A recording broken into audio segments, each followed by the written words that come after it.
জুলাই জাতীয় সনদ স্বাক্ষর হবে আজ বিকাল 4টা হতে যাওয়া জুলাই সনদ স্বাক্ষরের সংবাদ সংগ্রহে এই মুহূর্তে সংসদ ভবনের দক্ষিণ প্লাজায় আছেন রিপোর্টার মামুন আব্দুল্লাহ। মামুন, জুলাই সনদ স্বাক্ষরের প্রস্তুতি সহ সেখানকার সার্বিক পরিস্থিতি আমাদের জানাবেন।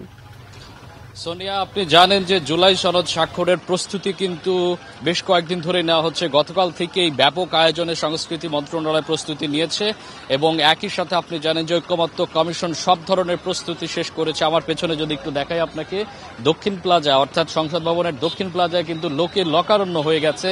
আজকে জুলাই সনদ স্বাক্ষর 4টায় অনুষ্ঠিত হওয়ার কথা, তবে এরই মধ্যে কিন্তু বেশ কিছু শঙ্কা তৈরি হয়েছে। আপনি জানেন যে এর মধ্যে আসলে ঐক্যমত্য কমিশন সব ধরনের প্রস্তুতি নিলেও এরই মধ্যে আসলে বলা চলে যে কয়েকটি শিবিরে বিভক্ত হয়ে গেছে রাজনৈতিক দলগুলো। তারা আসলে অনেকে চাচ্ছে যে স্বাক্ষর করবে, অনেকে চাচ্ছে স্বাক্ষর করবে না। এর মধ্যে আপনি জানেন স্পষ্ট হয়ে গেছে এনসিপি তাদের প্রেস বিজ্ঞপ্তির মাধ্যমে জানিয়েছে তারা এই স্বাক্ষর অনুষ্ঠানে তারা থাকছে না, তারা স্বাক্ষর করবে না।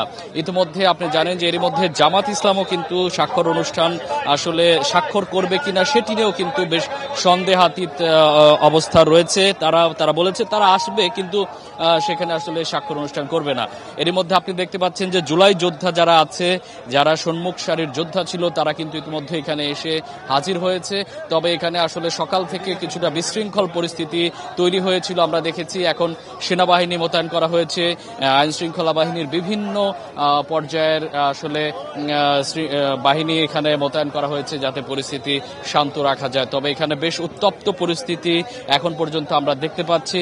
সাংবাদিকরা বাইরে থেকে আমরা এটা কভার করছি। এখন পর্যন্ত আমাদেরকে ভেতরে ঢোকার সুযোগ দেওয়া হয়নি। আপনি দেখতে পাচ্ছেন যে দক্ষিণ গেটে অর্থাৎ সংসদ ভবনের দক্ষিণ গেটে কিন্তু এখনই লোকারণ্য হয়েছে।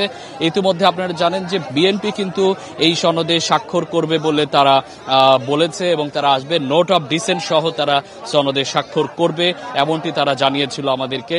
এবং গতকালকে কিন্তু ঐক্যমত্য কমিশন এই এলডি ভবনে সংবাদ সম্মেলন করে বলেছে সব পক্ষকেই তারা আসলে এখানে দাওয়াত দিয়েছে, আমন্ত্রণ জানিয়েছে। যারা স্টেক হোল্ডার আছে ঐক্যমত্য কমিশনে, তারা কিন্তু আসলে রাত্রেবেলা এনসিপি যখন ঘোষণা দিল যে তারা এখানে আসবে না এবং সনদে আসলে স্বাক্ষর করবে না,